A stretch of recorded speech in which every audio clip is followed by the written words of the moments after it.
Hello friends, स्वागत है आप सभी का मेरे इस चैनल कॉन्सेप्ट बाय आरडी में। तो आज फिर एक बहुत दिन बाद हम लोग जो है केमिकल काइनेटिक्स के फिर से जो है लेक्चर नंबर 10 को डिस्कस करने वाले हैं। यानी कि भाग नंबर 10 हम लोग डिस्कस करेंगे, जो कि एनसीईआरटी सॉल्यूशन पर बेस्ड होगा और क्वेश्चन नंबर 10 से स्टार्टिंग होने वाली है। तो चलिए स्टार्ट करते हैं। हम लोग क्वेश्चन नंबर 10 से हम लोग को स्टार्ट करना है। तो क्वेश्चन नंबर 10 क्या बोल रहा है? In a reaction between A and B, the initial rate of reaction or not was measured for different concentration of A and B। यानी सिंपल सी बात बोल रहा है कि A और B यानी A से B बनता है, तो उस केस में हमको जो initial rate of reaction A और B की दे रखी है वो इस तरीके से हम लोग को दे रखी है।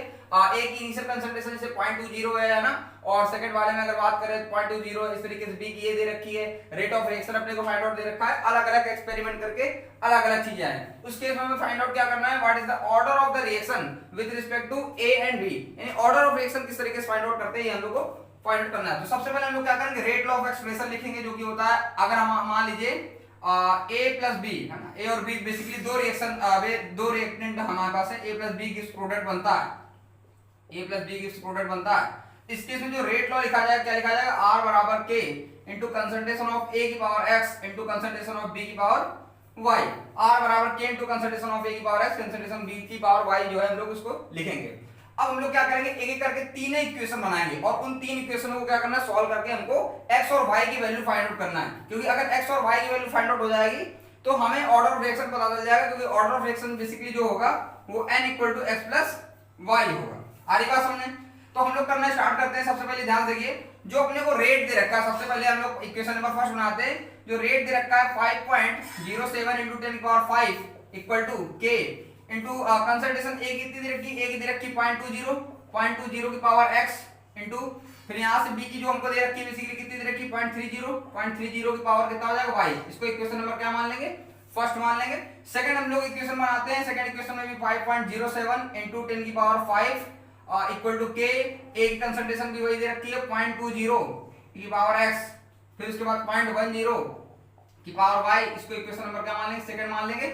एंड थर्ड इक्वेशन जो बनेगी हमारे पास ये बनेगी, रेट दे रखा है अपने को 1.43 into 10 power minus 4 equal to k into concentration जो A की दे रखी है कितनी दे रखी है 0.40 की पावर x इंटू 0.05 की पावर y। ये इक्वेशन नंबर थर्ड अपने पास बन गई है। तो इस तरीके से हम लोग क्या कर लेंगे, इन इक्वेशनों को क्या करना है, सॉल्व करना है और x और y की वैल्यू फाइंड आउट करना है। अब कैसे करेंगे, ध्यान से देखिए। तो बेसिकली करना क्या होता है कि अगर हमें किसी x और y की वैल्यू निकालनी है तो किसी एक को सेम होना पड़ेगा। बेसिकली एक को नहीं, दो को सेम होना पड़ेगा। देखिए यहाँ पर रेट जो है हमारे पास सेम है और यहाँ से हमारे पास जो A की कंसंट्रेशन वो भी दोनों सेम है। तो जब इनको आपस में डिवाइड कराएंगे, यानी इक्वेशन फर्स्ट को इक्वेशन सेकंड से डिवाइड कराएंगे, यानी कि dividing equation first by second, dividing first and first by second, first by second. तो जैसे हम फर्स्ट को सेकंड से डिवाइड कराएंगे तो ये पूरी क्वांटिटी कैंसिल हो जाएगी, ये से ये कैंसिल हो जाएगा, के से के कैंसिल हो जाएगा। तो हमारे पास क्या बचेगा, यहाँ से ये कैंसिल होकर यहाँ पर 1 बचेगा बराबर, ये पूरा कैंसिल हो ही चुका है। यहाँ से 0.30 बटे 0.10, यानी कि अगर यहाँ से हम लोग क्या करें, पॉइंट से पॉइंट हटाएं तो यहाँ से 30 बटे 10 हो जाएगा और एक 0 से एक 0 कैंसिल हो जाएगा, यानी 3 की पावर y हो जाएगा। अच्छा अगले स्टेप हम लोग क्या करें, 1 चूंकि y की वैल्यू हमें फाइंड आउट करनी है तो 1 को हम लोग क्या लिख सकते हैं 3 की पावर 0 और यहाँ से 3 की पावर y। तो y की वैल्यू जो हम लोग को यहाँ से अगर हम कंपेयर करें तो y की वैल्यू हमको कितनी मिल रही है, 0 मिल रही है। तो इस तरीके से हम लोग जो है y की वैल्यू तो निकाल चुके हैं। अब सारा जो कंसंट्रेशन है हम लोग किसके ऊपर है, x के ऊपर है। तो x की वैल्यू फाइंड आउट करने के लिए हम लोग क्या करते हैं, फर्स्ट इक्वेशन को थर्ड इक्वेशन से क्या कर लेते हैं, डिवाइड कर लेते हैं।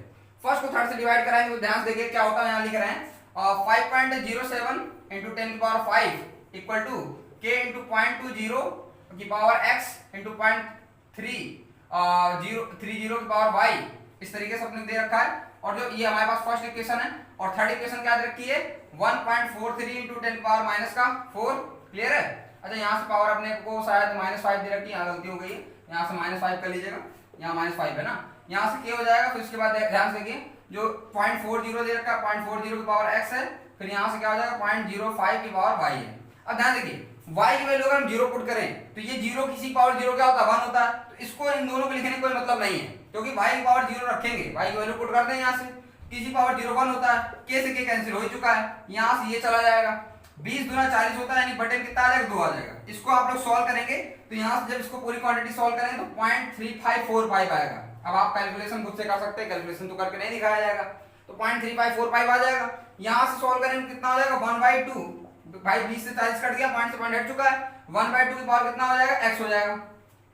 अब ध्यान देखिए, अगर सपोज करिए 1/2 है, और 1/2 का मतलब क्या होता है 0.3545 इक्वल टू 1/2 मतलब होता है 0.5 की पावर x। अगर ये 0.5 होता, ये पूरी क्वांटिटी 0.5 होती, उस केस में x की वैल्यू कितनी हो जाती 1 कंपेयर कराने पे। चूंकि ये 0.5 नहीं है, यानी कि इसका मतलब ये है कि जो वैल्यू आएगी हमें x की वैल्यू क्या होगी, ज्यादा होगी, क्योंकि जितनी पावर बढ़ेगी उतनी वैल्यू क्या हो जाती, कम हो जाती। तो आप इसको log से अगर सॉल्व करेंगे दोनों बच्चों में, यानी कि इसको log लेंगे, यानी कि है ना, और log लेने के बाद जब फाइनली सॉल्व करेंगे तो जो x की वैल्यू फाइंड आउट होके आती है कितनी आती है 1.5 आती है। ठीक है, तो यहां से x की वैल्यू 1.5 और y की वैल्यू 0, यानी ओवरऑल जो हमारे पास ऑर्डर आ गई क्या आ गई है 1.5 और y की वैल्यू 0 है। तो बेसिकली हमारे पास जो ऑर्डर आ गई कितनी आ गई 3/2 आ गई। तो इस तरीके से हम लोग क्वेश्चन को सॉल्व कर सकते हैं। यहां से आप log ले सकते हैं, log की वैल्यू यहां से हम लोग जैसे log लेंगे तो ओवरऑल सॉल्व हो जाएगा। बाकी अगर log सॉल्व करना नहीं आता तो अलग वीडियो बना देंगे और उसके ऊपर log हम लोग सॉल्व कर सकते हैं। तो ये इस पर्टिकुलर क्वेश्चन के लिए डिस्कशन था, आप स्क्रीनशॉट ले सकते हैं। अब हम लोग बात करें क्वेश्चन नंबर 12 की। क्वेश्चन नंबर 12 क्या बोल रहा है, the reaction between A and B is first order with respect to A and zero order with respect to B. इसका मतलब ये है कि ए के रिस्पेक्ट में फर्स्ट ऑर्डर है, बी के रिस्पेक्ट में जीरो ऑर्डर है। ठीक है, और अपने को ये टेबल दे रखी है, इस टेबल में कुछ इंफॉर्मेशन अपने को गिवन है और कुछ इंफॉर्मेशन मिस है, जैसे कि यहाँ पर ये चीज मिस है, ये चीज मिस है, यहाँ पे ये मिस है ना। तो यही चीज अपने को फाइंड आउट करनी है। तो हम लोग स्टार्ट करते हैं। तो ए के रिस्पेक्ट में फर्स्ट ऑर्डर है, बी के रिस्पेक्ट में जीरो ऑर्डर, इस तरीके से हम लोग रेट लॉ लिखना स्टार्ट करते हैं। तो ध्यान से देखिए, वही सेम चीज है, a प्लस बी की प्रोडक्ट है ना। तो रेट लॉ क्या हो जाएगा, r बराबर k into concentration of a की पावर ऑर्डर। अब a की रिस्पेक्ट कितनी है, फर्स्ट ऑर्डर है ना, यहाँ से जो a and b first order with respect to a के रिस्पेक्ट फर्स्ट ऑर्डर, यहाँ पे 1 हो गया, और b के रिस्पेक्ट कितना है जीरो ऑर्डर, तो जीरो हो गया।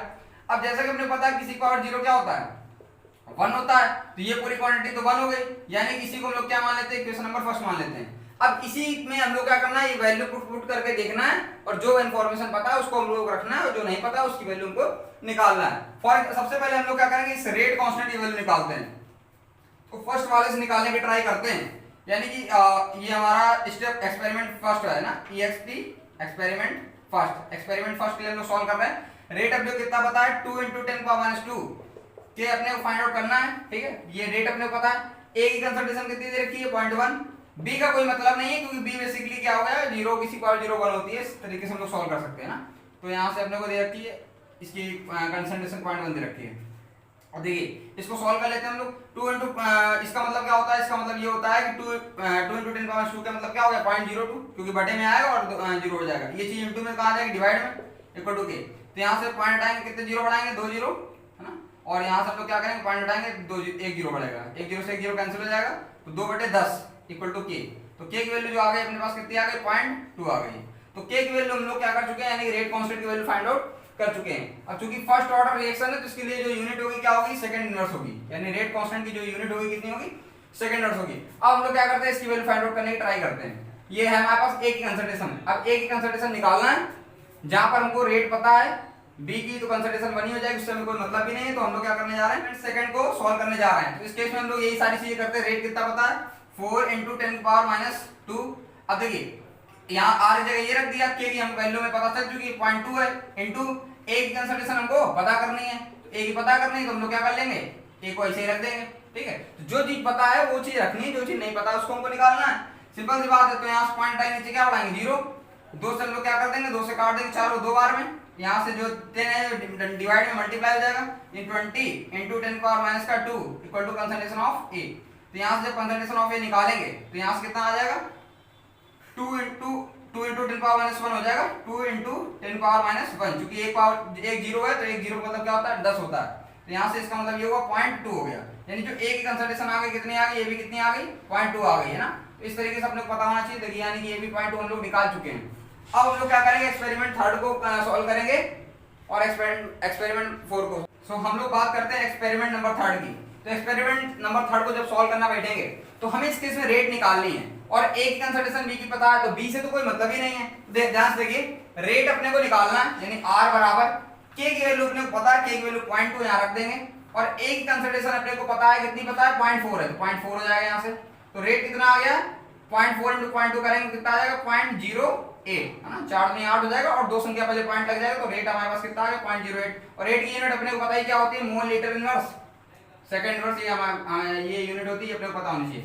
लास्ट अपने पास एक्सपेरिमेंट नंबर 4 आता है और उसको हम लोग सॉल्व करना है। ए की कंसंट्रेशन निकालनी है, रेट पता है, बी की भी कंसंट्रेशन अपने को पता है, तो रेट वही पता है, तो रेट की वैल्यू रख देंगे 2 × 10⁻²। के हमें पता है के की वैल्यू कितनी है 0.2 है, और ए की हमको वैल्यू कंसंट्रेशन ए की निकालनी है। तो यहाँ से देखिए पॉइंट आएंगे, नीचे 0 बढ़ाएंगे, ठीक है, 2 से 2 कैंसिल हो जाएगा, यहाँ से 10 डिवाइड में इनटू आ जाएगा, यानी 10 की पावर 1 × 10⁻² इक्वल टू क्या हो जाएगा कंसंट्रेशन ऑफ ए। यहाँ से जब कंसंट्रेशन ऑफ ए निकालेंगे कितना आ जाएगा 0.1 आ जाएगा। इस तरीके से हम लोगों ने यहाँ से सॉल्व कर लिया है। इस तरीके से हम लोग चीजें सॉल्व करते हैं, ये हम लोगों ने फिलअप कर लिया है इसको फाइनल सॉल्व करने के बाद। तो इस तरीके से हम लोग इस क्वेश्चन को सॉल्व कर सकते हैं, तो आप इसका स्क्रीनशॉट ले सकते हैं। अब हम लोग बात करें क्वेश्चन नंबर 13 की। तो क्वेश्चन नंबर 13 में क्या पूछा है, calculate the half life of first order reaction from there rate constant given below. यानी कि अपने को फर्स्ट ऑर्डर रिएक्शन बता रखा है और उस केस में अपने को रेट कांस्टेंट मतलब रेट कांस्टेंट अपने को गिवन है, इसलिए वही निकालना है रेट कांस्टेंट, और हाफ लाइफ रेट कांस्टेंट पता है, हाफ लाइफ निकालना है। तो सबसे पहले पता होना चाहिए हाफ लाइफ होती क्या है। हाफ लाइफ वो टाइम होता है जब रिएक्टेंट की कंसंट्रेशन क्या होती है उस टाइम में जाके आधी हो जाती है, वो कहलाता है हाफ लाइफ, है ना, ये ऑलरेडी हम लोग डिस्कस कर चुके हैं। तो फिलहाल हाफ लाइफ जो होती है फर्स्ट ऑर्डर रिएक्शन के लिए क्या होती है, T half equal to formula होता है 0.693/K, और इस K की वैल्यू ही अपने को क्या करनी है, K की वैल्यू बेसिकली निकालनी है ना, K की वैल्यू निकालनी है। हाफ लाइफ अपने गिवन है क्योंकि इसने खुद बोल रखा है हाफ लाइफ दे रखी है, यानी K निकालना है, तो K की वैल्यू कितनी हो जाएगी, सॉरी गलत बोल गए हम, यहाँ पे हाफ लाइफ ही निकालनी है। K की वैल्यू अपने को पता है, ये जो अपने यूनिट दे रखी है फर्स्ट ऑर्डर रिएक्शन के लिए, ये अपने को K की वैल्यू गिवन है। तो यहाँ से हम लोग टी हाफ निकालना स्टार्ट करते हैं। तो टी हाफ पहले वाले निकालते हैं, तो 0.693/K, K की वैल्यू कितनी पता है 200 पता है, तो यहाँ से 200 रख देंगे, है ना, क्योंकि मिनट इनवर्स सेकंड इनवर्स ये सब किसकी यूनिट होती है, रेट कांस्टेंट की होती है। अगर टाइम सेकंड होता, ईयर होता, इनवर्स ना लगा होता, तो उस केस में हमारे पास क्या होती है, वो हाफ लाइफ होती। तो आसानी से हम लोग समझ सकते हैं। तो जो भी कंफ्यूजन होती है तो उसको हम लोग अच्छे से क्लियर कर सकते हैं, कहीं कोई दिक्कत नहीं है। अब ध्यान देंगे, इसको डिवाइड कर लीजिए, तो ये जो बटे में 2 जीरो है ऊपर जाके क्या हो जाएगा, इनटू में 10⁻² हो जाएगा। अब ये दो को इसको आप डिवाइड कर लीजिए, 2.23 6, 2 4 8, और यहाँ से 1 बचेगा 13 हो जाएगा, 2 6 12, 1 बचेगा 2 5 10, यानी 0.3465, है ना, 0.3465 × 10⁻²। अगर इसको आप क्या करना चाहते हैं, एक संख्या पहले पॉइंट लगाना चाहते हैं, तो कभी भी ध्यान रखिएगा लेफ्ट से अगर कोई पॉइंट जाता है तो एक पावर घटती है, और राइट साइड से अगर पॉइंट आता है तो एक पावर बढ़ती है। तो यहाँ से लेफ्ट से हम लोग ले जा रहे हैं, तो 3.465 × 10⁻³ हो जाएगा। सेकंड हम लोग बात करते हैं, सेकंड में टी हाफ निकालना है अपने को, जहां पर अपने को जो टाइम दे रखा है कितना दे रखा है, 2 दे रखा है। तो टी हाफ निकालने के लिए लोग वही फॉर्मूला लगाएंगे 0.693/K वाला, जहां पर K की वैल्यू कितनी पता है 2 पता है। तो यहाँ पे कोई दिक्कत ही नहीं है, डायरेक्ट डिवाइड कर लेंगे तो यही आ जाएगा, क्योंकि यहाँ पे 200 था, बस यहाँ पर 2 है, तो 0.3465 ये अपने पास आंसर हो जाएगा। अच्छा, यहाँ पे जो टाइम है किसमें है, सेकंड में, तो ये सेकंड में जाएगा, ये मिनट में तो मिनट हो जाएगा। अब थर्ड वाले को अपने को सॉल्व करना है। थर्ड वाले में अपने क्या दे रखा है, 4 दे रखा है ईयर में ना, 4 ईयर इनवर्स दे रखा है। इस केस में टी हाफ की वैल्यू कितनी हो जाएगी, 0.693/4। अब इसको आप लोग डिवाइड कर सकते हैं, कहीं कोई दिक्कत नहीं है। 4 से डिवाइड करेंगे कितना आएगा, 4 2 बचा, फिर उसके बाद 29 हो गया, 4 का टेबल पढ़िए, 29 ज्यादा ना जाए, 4 7 28 हो जाएगा, फिर 1 बचेगा, 1 के बाद 13 हो जाएगा, 4 3 12, और 1 बचेगा, 1 के बाद मतलब इसी तरीके आगे जाएगा, इस तरीके से आंसर आ जाएगा 0.1732, है ना, कुछ √3 की वैल्यू जैसा लग रहा है। तो फिलहाल यहाँ पर जो आया है अपने पास टाइम, जो हाफ ईयर आई है, कितनी आई, ईयर में आएगी। तो इस तरीके से इस पर्टिकुलर क्वेश्चन को हम लोग सॉल्व कर सकते हैं, तो आप इसका स्क्रीनशॉट ले सकते हैं। अब हम लोग बात करें क्वेश्चन नंबर 14 की। तो क्वेश्चन नंबर 14 क्या बोल रहा है, द हाफ लाइफ और रेडियोएक्टिव डीके।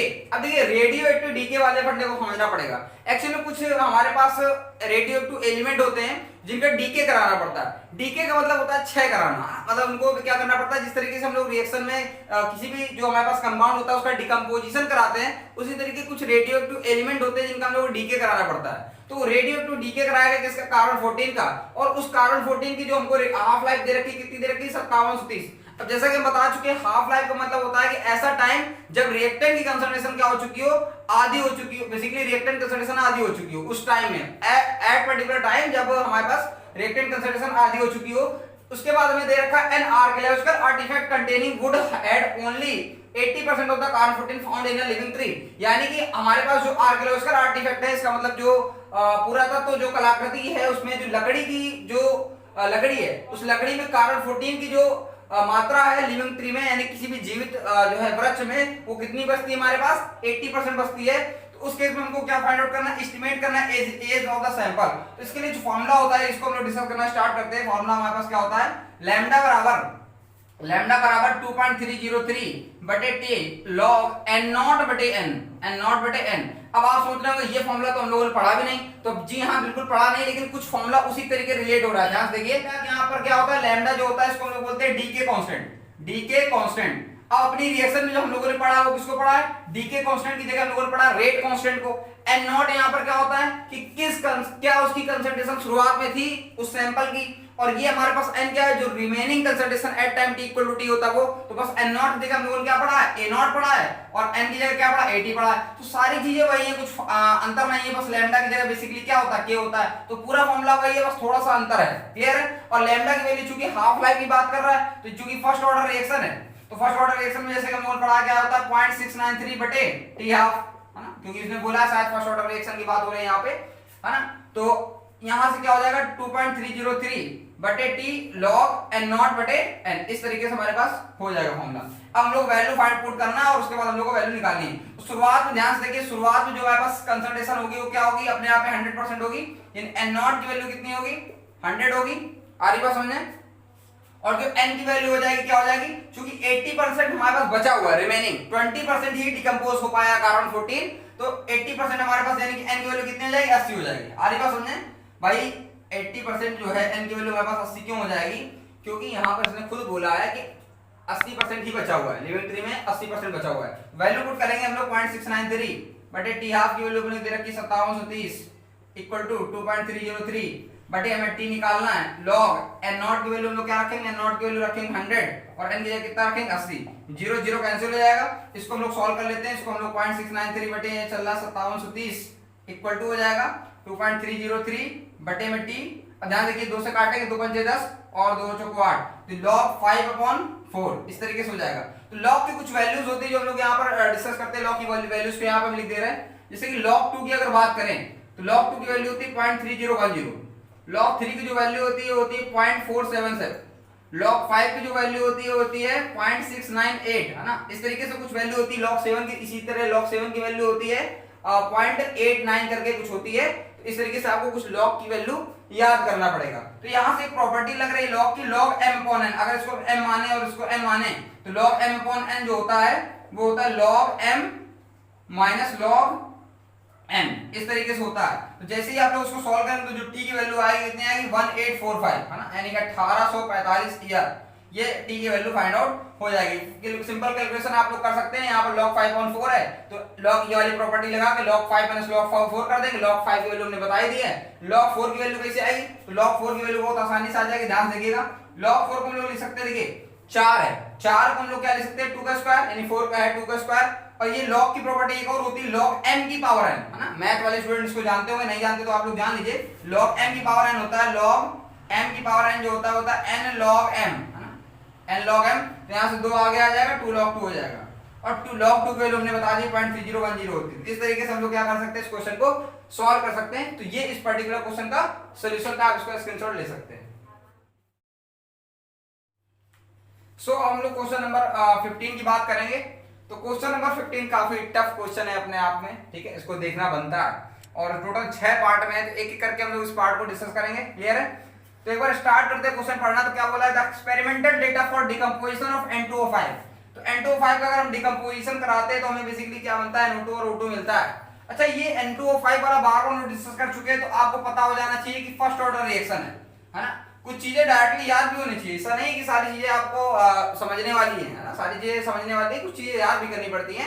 कि अगर N2O5 को हम लोग क्या कराएं, डिकम्पोजिशन कराएं, तो बेसिकली ये फर्स्ट ऑर्डर रिएक्शन होती है। इसमें हम लोग NO2 और O2 फाइंड आउट हो जाता है। इन गैसियस फेज जो है दे रखा हुआ है और टेम्परेचर जो है 318 केल्विन दे रखा हुआ है।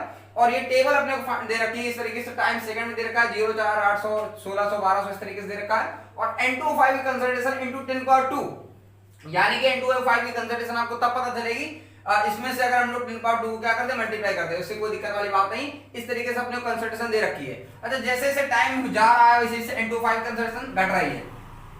तो जैसे जैसे टाइम जा रहा है वैसे वैसे N2O5 की कंसंट्रेशन घट रही है। अच्छा, ये चीज तो हमें वैसे समझ में आती है ना कि रिएक्टेंट की कंसंट्रेशन हमेशा जैसे जैसे टाइम गुजरता है उस तरीके से क्या होता है रिएक्टेंट कंसंट्रेशन कम होती जाती है। तो यहाँ पे दिख रहा है सबसे पहले सबसे ज्यादा, उससे कम, इस तरीके से कम होते होते फाइनल जाके यहाँ पहुंच जाता है। अब एक क्वेश्चन पढ़ते क्या बोल रहा है, plot concentration of N2O5 against T, यानी ग्राफ प्लॉट करना है बेसिकली। प्लॉट क्या करना है, plot graph concentration of N2O5 against T। फिर इसके बाद अगले वाले में हमको बताना है कि find the half life period of the reaction क्या होगा। फिर अगले वाले में draw graph between log N2O5 and T। ये थोड़ा क्वेश्चन नहीं भी समझेंगे तो कोई दिक्कत वाली बात नहीं, लेकिन हम लोग पूरा करेंगे, इसी बात नहीं है। अगला what is the rate law, चूंकि अब ऑर्डर पता चल गई तो रेट पता करने में कोई दिक्कत नहीं है। कैलकुलेट करना है रेट कांस्टेंट कैसे निकलेगा, वो भी थोड़ा टफ टास्क है अपने आप में। और फिर इसको हम लोग कंपेयर भी करेंगे हाफ लाइफ पीरियड के साथ, इस आखिर के की वैल्यू क्या होती है, के के साथ हम लोग हाफ लाइफ पीरियड को कंपेयर करेंगे ग्राफ के साथ, और प्रैक्टिकली सॉल्व करने के बाद आखिर कितनी आती है। एक एक करना स्टार्ट करते हैं। सबसे पहले इस क्वेश्चन को सॉल्व, इस पार्ट को सॉल्व करते हैं। तो देखिए अपने ग्राफ प्लॉट करना है किसके बीच में, ग्राफ प्लॉट करना है थोड़ा सा पीछे, चलिए ठीक है बना लेते इस तरीके से। इस तरीके से हम लोग को N2O5 यानी कि हम पता है यहाँ पर कंसंट्रेशन किसी तरह की N2O5 into 10 की पावर 2 है, यहाँ से हमको दे रखा है। और अपने को टाइम दे रखा है इस तरीके से दे रखा है कुछ 0, यहाँ पर टाइम t इक्वल टू 0 होगा, यहाँ पर ये और टाइम यहाँ पर t है 0 है। यहाँ से अगर बात करें, यहाँ से हमारे पास 400 है, 400 के बाद यहाँ से 800 है, 800 के बाद 1200 है, 1200 के बाद 1600 है, 1600 के बाद 2000 है, 2000 के बाद 2400 है, फिर उसके बाद 2800 है, और इसको थोड़ा हम लोग ऊपर ले लेते हैं 28 के बाद लास्ट हमारे पास आता है 3200 है। इस तरीके से अपने पास टाइम गिवन है, क्लियर है। लास्ट हमारे पास 2800 है और 3200 है, इस तरीके से दे रखा है। अब ध्यान से देखिएगा, यहाँ पे हम लोग गैप लेके चलते हैं थोड़ा सा। यहाँ पर हम लोग 0.2, ठीक है, 0.2 से स्टार्टिंग करते हैं, 0.22 का गैप इसलिए ले रहे हैं क्योंकि यहाँ से समझ में आ रहा होगा, इस तरीके से अपने गिवन ही है कि 0.2 का गैप लेते सही रहेगा। 0.4 के बाद 0.6 ले लेते हैं, 0.8 हो गया, 1 हो गया, 1.0 थोड़ा सा और ऊपर ले लेते हैं, 1 के बाद बेसिकली कहाँ तक गया है, 1.8 तक लेना पड़ेगा, काफी लंबा जाएगा यहाँ, हालांकि अच्छा थोड़ा सा गैप बढ़ा देते हैं, 1.4 कर लेते हैं यहाँ पे, और यहाँ पर लास्ट जाके अपने पास 1.8 हो जाएगा, है ना। यहाँ से हमने 4 गैप ले लिया, जो कि सही नहीं है, 2 गैप लेना पड़ेगा अपने हिसाब से। एक बार समझ में आ जाए किस तरीके से करते हैं तो बहुत आसान हो जाएंगी चीजें। अब ध्यान देखिए, t इक्वल टू 0 पे मैं 1.63 दे रखा है कंसंट्रेशन। 1.63 का मतलब क्या है कि 1.8 के तो जस्ट नीचे ही होगा ना, सिंपल सी बात है, 1.8 के जस्ट नीचे होगा, तो यहाँ पे कहीं पे होगा, ये जो पॉइंट बना रहे हैं यहाँ पे कहीं पे होगा। एग्जैक्टली ग्राफ तो नहीं बना सकते, लेकिन एक प्रकार से हम लोग क्या कर सकते हैं, एजम्पशन कर सकते हैं ना। तो 1.8 के नीचे होगा, यानी कि यहाँ से स्टार्टिंग होगी कहीं ना कहीं। फिर इसके बाद 400 जब हमारे पास बेसिकली टाइम हो जाता है, उसमें हमारे पास जो कंसंट्रेशन है कितनी, 1.36 है।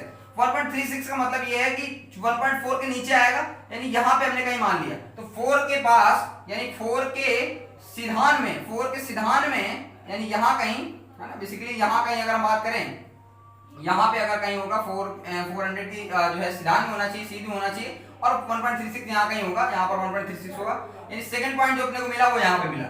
फिर 800 पे अगर बात करें तो 1.14 मिल रहा है।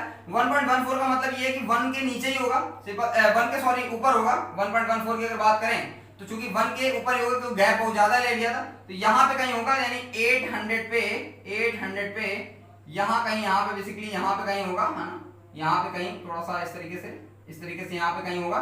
इसके तरीके से 1200 की अगर बात करें तो 1200 0.93 का मतलब यहाँ कहीं होगा, 1 के जस्ट नीचे और 0.8 से ऊपर, यानी कि यहाँ कहीं अपने पास जो है पॉइंट बेसिकली जो 1200 वाला है यहाँ पे कहीं होगा इस तरीके से। और 1600 की अगर बात करें, 1600 0.78 का मतलब 8 के जस्ट नीचे, यानी कि यहाँ पे इसके जस्ट थोड़ा सा बेसिकली नीचे समझ सकते हैं आप लोग, है ना, यहाँ से इस तरीके से। तो आप थोड़ा सा इसको और आगे जाके प्लॉट करेंगे तो कुछ ग्राफ ये बनना है, इस तरीके से हम लोग डॉट बनाए,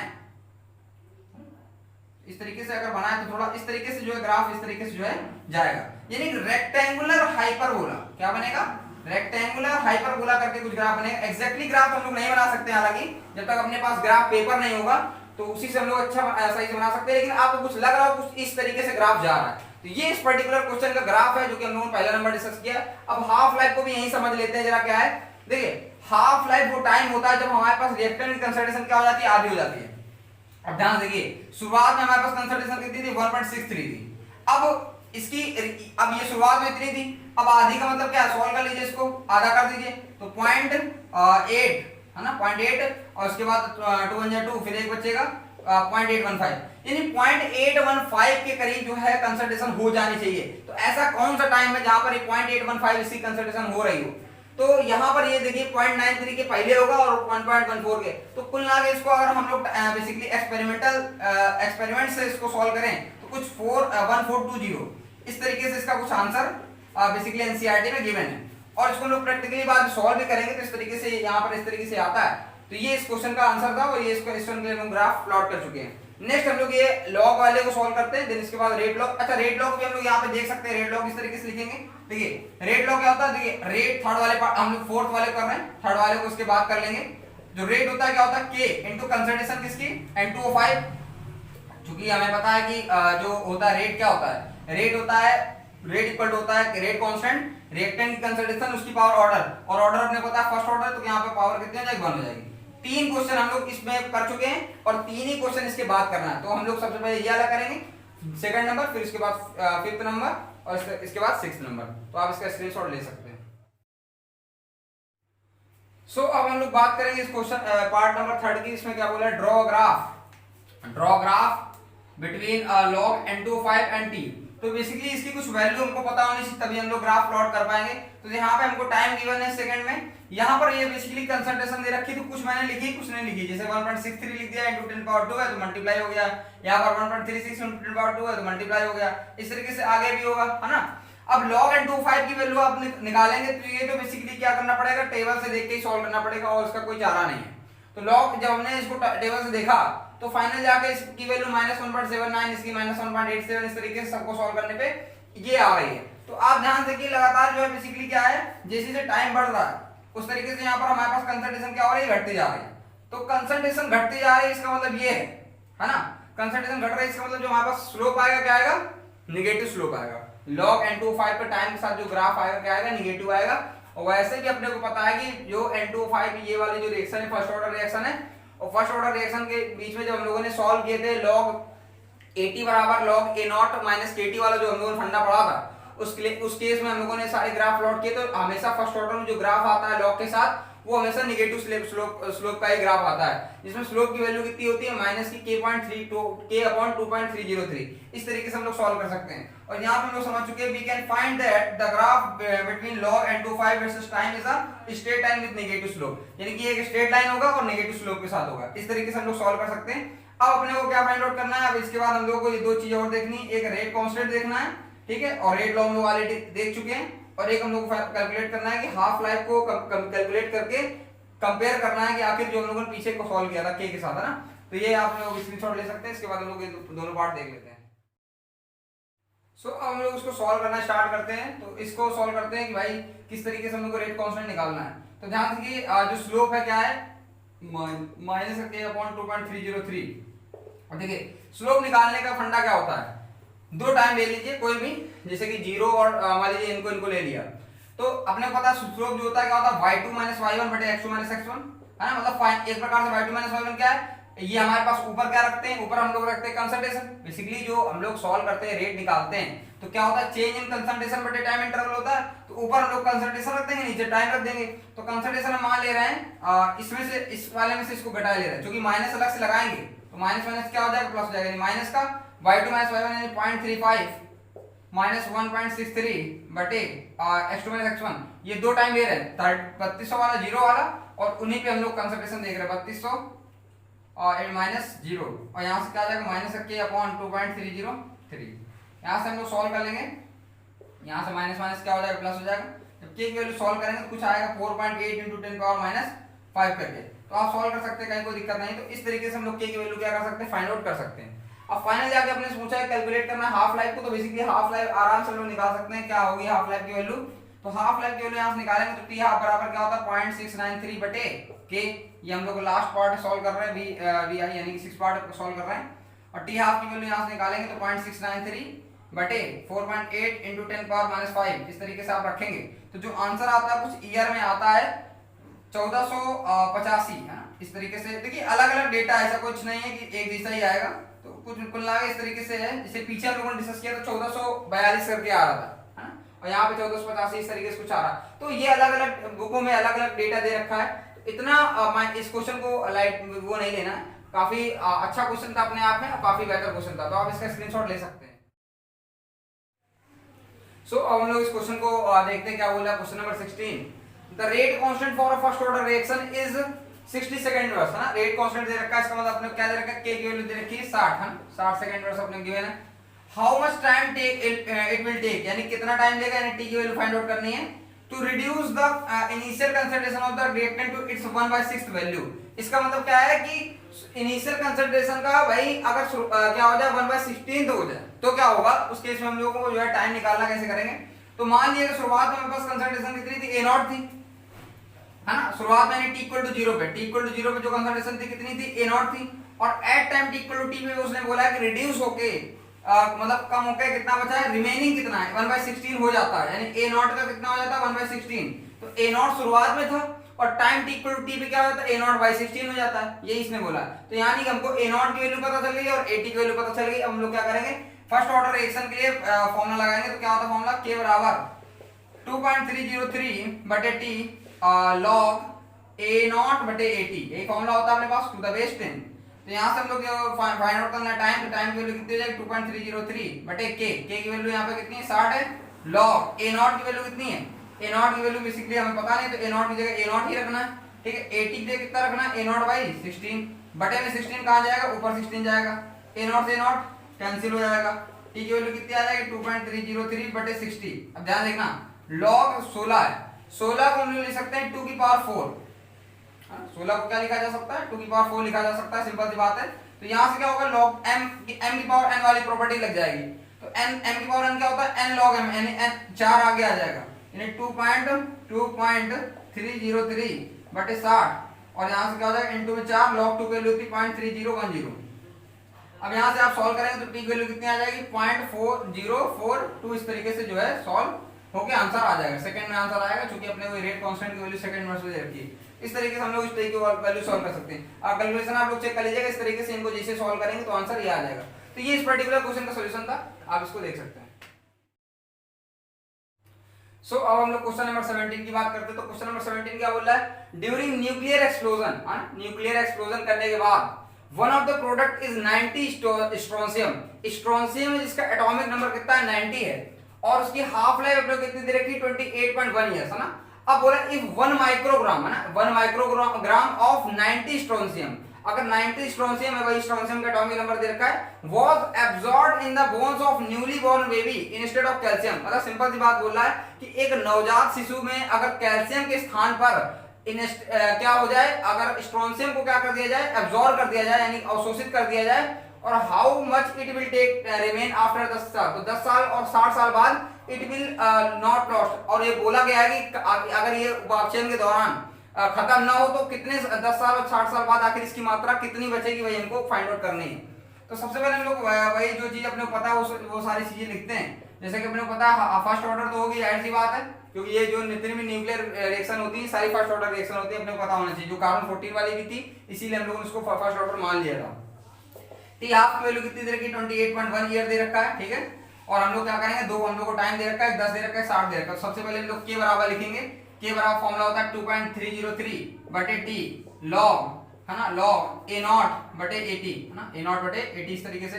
अच्छा यहाँ पर अगर हम लोग न्यूक्लियर वाला फंडा लगाएं तब भी कोई दिक्कत वाली बात नहीं, बात वही है। अब ध्यान देखो, अब है क्या कि शुरुआत में हमारे पास क्या है कि भाई 1 माइक्रोग्राम दे रखा है, तो 1 माइक्रोग्राम दे रखा है, A0 की वैल्यू कितनी है 1 माइक्रोग्राम है, 1 माइक्रोग्राम A0 की वैल्यू है। और इसकी जो AT दे रखा है, यानी at time t equal to t पे हमें कितनी कंसंट्रेशन होगी वही तुमको फाइंड आउट करना है, एक बार टाइम t इक्वल टू 10 पे और एक बार टाइम t इक्वल टू 60 पे। तो k की वैल्यू अपने को बेसिकली k की वैल्यू हम लोग k क्या रखेंगे, k की वैल्यू हम लोग रखना पड़ेगा हाफ लाइफ वाले फंडे से, तो k की वैल्यू होती है 0.693 बटे t हाफ की वैल्यू कितनी है 28.1 बराबर 2.303। अभी हम लोग जो सॉल्व कर रहे हैं किसके लिए, t इक्वल टू 10 के लिए, t इक्वल टू 10 ईयर दे रखा है यहाँ पे, तो यहाँ से 10 रखेंगे, log A0 की वैल्यू दे रखी 1 और 8 at time t equal to 10 पे हम लोग निकालना है, यानी 8 हम लोग समझ रहे हैं, 18 का मतलब क्या है at time t equal to 10 पे निकालना है। सिंपल फॉर्मूला हमने लगाया, टाइम t को t हाफ दे रखा था, फिर उसके बाद k की वैल्यू 0.693 बटे t हाफ होती है। यहाँ सॉल्व करेंगे तो यहाँ से बेसिकली जब सॉल्व करेंगे तो जो 18 यानी कि at time t equal to 10 पे जो कंसीडरेशन आएगी वो कुछ आती है 0.477 है, 0.477 करके जो है इसकी वैल्यू ग्राम में आंसर आ जाएगा। ग्राम में नहीं, चलो माइक्रोग्राम में ही आएगा, क्योंकि माइक्रो में ही हम लोग रख रहे हैं, तो माइक्रोग्राम आ जाएगा, ठीक है। At time T equal to हम लोग बात करते हैं 60 की, तो पूरा सेम प्रोसेस रहेगा 0.693 बटे 28.1 इक्वल टू 2.303 बटे यहाँ पे स्टार्ट रख देंगे, ठीक है। नॉर्मल कैलकुलेशन वही सारी चीजें रखना है। log 1 बटे यहाँ पर एट टाइम ए कितने पे निकालना है 60 पे है ना, 60 इक्वल टू 60 पे निकालना है, तो ए 60 के लिए ए 60 रख देंगे यहाँ पे। तो जहां पे इसको जब हम लोग लॉग सॉल्व करेंगे ए 60 को, तो कितना आएगा 0.278 है। आप सोच रहे हो आप तो रटे फिर रहे हैं, जो बहुत कठिन कैलकुलेशन नहीं है। यहाँ से बस ध्यान देखिए बटे में, तो ऊपर जाके क्या हो जाएगा माइनस हो जाएगा। तो लॉग की प्रॉपर्टी होती है लॉग m की पावर n वाले फंडे से हम लोग सॉल्व कर लेंगे, n log m होता है। तो अगर इसको ऊपर ले जाएंगे, इसको ऊपर ले जाएंगे तो a 60 की पावर कितना हो जाएगा -1 हो जाएगा, और ये -1 कहाँ आ जाएगा आगे आ जाएगा। इसको हम लोग सॉल्व करेंगे तो फाइनल हो जाएगा। लॉग की कुछ प्रॉपर्टीज के थ्रू हम लोग उस क्वेश्चन को क्या कर लेते हैं सॉल्व कर लेते हैं। तो ये इस पर्टिकुलर क्वेश्चन का डिस्कशन था, आप इसका स्क्रीनशॉट ले सकते हैं। सो अब हम लोग क्वेश्चन को डिस्कस करेंगे, क्वेश्चन नंबर 18 को।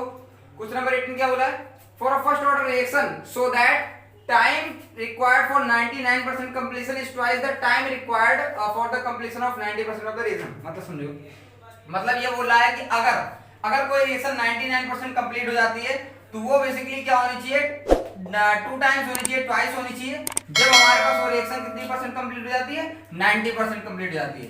तो ये कुछ अपने को पता है 90% रिएक्शन कंप्लीट होने के बाद वो टाइम ट्वाइस होनी चाहिए, डबल होनी चाहिए किसी जब रिएक्शन 90% कंप्लीट हो जाती है। तो हम लोग यही जानते हैं कि भाई फर्स्ट ऑर्डर रिएक्शन के लोग क्या जानते हैं कि k बराबर होता है 2.303 बटे t, और उसके बाद हमारे पास log a0 बटे at।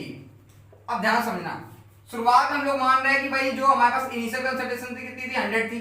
अब 99% कंप्लीट होने का मतलब क्या है, जो 80 है 80 में क्या होता है 80 तो होता है a0 minus x, a0 minus x का मतलब क्या 100 बेसिकली क्या है a0 की वैल्यू है, और 99% कंप्लीट हो चुकी है तो रिमेनिंग कितनी है यानी x की वैल्यू कितनी है 99 है ना। तो 100 माइनस 99 कर लेंगे कितना है 1 आ जाएगा, 80 वैल्यू कितनी आ जाएगी 1 आ जाएगी। भाई समझ रहे हैं ना, भाई 99% कंप्लीशन का मतलब ये है कि भाई 99% कंप्लीट हो चुकी है, यानी 80 की वैल्यू 1 है, 100 में से 99 खत्म हो चुका है, 1 बचा हुआ है। तो यहाँ से हम लोग क्या निकालेंगे, क्या आ जाएगा k बराबर 2.303 बटे t कौन सा है वो टाइम है जब 99% कंप्लीट हो रहे हैं, यहाँ पे 99% रख देंगे हम लोग। log a0 की जगह रखना है 100 और 80 जगह कितना रखना है 1 रखना है। तो यहाँ से देखिए क्या हो जाएगा k बराबर 2.303 बटे t 99% हो जाएगा। यहाँ से log 100 को क्या लिख सकते हैं 10 का स्क्वायर, और यहाँ से ध्यान देखिए log m की पावर n, तो ये 2 आगे आ जाएगा। तो 2.303 बटे t 99%, और यहाँ से जो हो जाए 2 आगे आ जाएगा इंटू log 10, और log 10 टू द बेस 10 आपको पता होगा 1 होता है, यानी ये पूरी क्वांटिटी कितनी हो जाएगी 1 हो जाएगी। यहाँ समझ में आ रहा है ना, 2.303 हो गया, यहाँ पे 99% टाइम हो गया, और चूंकि log m की पावर n से प्रॉपर्टी से 2 आगे आ जाएगा और इसकी वैल्यू कितनी हो जाएगी 1 हो जाएगी। नेक्स्ट हम लोग सॉल्व करते हैं k बराबर 2.303 बटे t। अब देखिए अब अपने क्या करना है 90% कंप्लीशन की बात कर रहा है, यानी रिएक्शन जब 90% कंप्लीट हो जाती है a0 की वैल्यू चेंज होने रही, a0 की वैल्यू कितनी 100 ही है। अब 80 वैल्यू क्या हो जाएगी 80 है 90% कंप्लीट हो चुकी है, तो रिमेनिंग कितनी है 100 में से 90 कंप्लीट हो गई, यानी 10 बची है। तो यानी कि 80 वैल्यू कितनी हो जाएगी 10 हो जाएगी। यानी कि यहाँ पे हम लोग रखेंगे log a0 की वैल्यू तो 100 रखनी है, और 80 का क्या रखना है 80 का क्या रखना है 10। तो देखिए 10 से 10 कैंसिल हो जाएगा, यानी कि यहाँ पे 90% हो जाएगा। तो k बराबर क्या हो जाएगा 2.303 बटे t 90%, और यहाँ से log 10 टू द बेस 10, और इसकी वैल्यू अपने कितनी है 1 होती है। साफ साफ दिख रहा है कि अगर हम लोग क्या करें इन दोनों को यानी इनको और इनको डिवाइड कराएं तो कहीं ना कहीं जो है बस ये 2 एक्स्ट्रा आ रहा है इसमें, और इसमें 2 नहीं है, यानी कि इनको जब दोनों को आप डिवाइड कराएंगे तो k से k कैंसिल हो जाएगा, यानी इन दोनों को आप बराबर कर सकते हैं, यानी 2.303 बटे 99% टाइम है, और यहाँ से इंटू में 2 बराबर यहाँ से 2.303 बटे t 90% और इंटू में 1 है ना, 2.303 से कैंसिल हो जाएगा। और ध्यान देखिए 99% जो टाइम है वो क्या हो जाएगा 2 टाइम्स ऑफ 90%। तो इस पर्टिकुलर क्वेश्चन के लिए हम लोग समझ चुके हैं कि 99% टाइम जब कंप्लीट होगा तो 90% का कितना होगा ट्वाइस होगा। तो इस पर्टिकुलर क्वेश्चन के डिस्कशन तो आप इसका स्क्रीनशॉट ले सकते हैं। सो अब हम लोग बात करते हैं लास्ट क्वेश्चन की, क्वेश्चन नंबर 19। तो first order reaction takes 40 minute for 30% decomposition calculate T half. इसका मतलब क्या है कि 40 मिनट लेता है जब 30% रिएक्शन कंप्लीट हो जाती है, यानी कि सिंपल सी बात है। देखिए यहां पर हमें सारा फोकस करना होता है a0 और 80 पे। तो a0 अपने आप है मान लेते हैं कि 100 है, भाई अपने आप है 100 मान लेते तो आसान हो जाती है कैलकुलेशन। अब 80 का मतलब क्या है, 80 at time t equal to T कितनी बची है रिमेनिंग, 30% कंप्लीट हो चुकी है एट टाइम 40 मिनट पे, तो 30% अगर कंप्लीट हो गई तो कितनी बची होगी, 70 बची होगी, सिंपल सी बात है। 30 कंप्लीट हो गई और 80 होता है रिमेनिंग कंसंट्रेशन, यानी 100 में से 30 चला गया 70 आ गया, यानी हम लोग के बराबर निकालेंगे 2.303 बटे टी लॉग ए नॉट की वैल्यू 100 है और 80 की वैल्यू कितनी है 70 है, टू द बेस 10 हो जाएगा। अच्छा के की वैल्यू हम लोग चूंकि टी हाफ निकालना है तो के की जगह क्या रखना पड़ेगा, फर्स्ट ऑर्डर रिएक्शन की बात कर ही रहा है तो हम लोग जानते हैं के की वैल्यू क्या होती है 0.693 बटे में टी हाफ 2.303 बटे में टी लॉग 0 0 कैंसिल हो गया लॉग 10 बटे 7 टू द बेस 10। यहां से हम लोग टी हाफ की वैल्यू हमको निकालनी है और इस टी की वैल्यू अपने को 40 मिनट दे रखी है, तो 0.693 बटे में टी हाफ की वैल्यू निकालनी है 2.303 बटे टी की वैल्यू कितनी है 40 है लॉग। अच्छा ध्यान से देखिएगा यहाँ पर इसको अगर हम m मान ले और इसको n मान ले तो क्या लग जाएगी, प्रॉपर्टी लग जाएगी log m अपॉन n वाली, क्या होती है log m minus log n। तो यहाँ से हम लोग क्या कर देंगे, इसकी वैल्यू 1 होती है और इसकी वैल्यू होती है log 7 की 0.685 करके कुछ वैल्यू होती है, आप इसको देख लीजिएगा और यहाँ से आप टी हाफ निकालेंगे तो कुछ 77.7 मिनट करके इसका आंसर आ जाएगा, क्योंकि मिनट में आंसर है तो मिनट में ये बेसिकली हाफ लाइफ जो आएगी क्या में आएगी, मिनट में आएगी, उसको सॉल्व कर सकते हैं, कहीं कोई दिक्कत नहीं है। तो आज हम लोगों ने क्या करा है, इस पर्टिकुलर क्वेश्चन को यहाँ पर क्वेश्चन नंबर 90 तक ही रोक रहे हैं और क्वेश्चन नंबर 90 तक हम लोग डिस्कस कर चुके हैं। तो आपको करना क्या है, आपको बस प्रॉपर तरीके से रिवाइज करना है, जितना हम लोगों ने पढ़ लिया, क्वेश्चन 19 तक हो चुके हैं और 11 क्वेश्चन अगली वीडियो में प्रॉपर कंप्लीट हो जाएंगे। तो पढ़ते रहिए और आगे बढ़ते रहिए। अगर वीडियो पसंद आई हो तो लाइक करें, शेयर करें, सब्सक्राइब करें और लगातार पढ़ते रहिए। और हाँ, आप लोग शेयर नहीं करते तो शेयर जरूर करें। क्लियर है? धन्यवाद।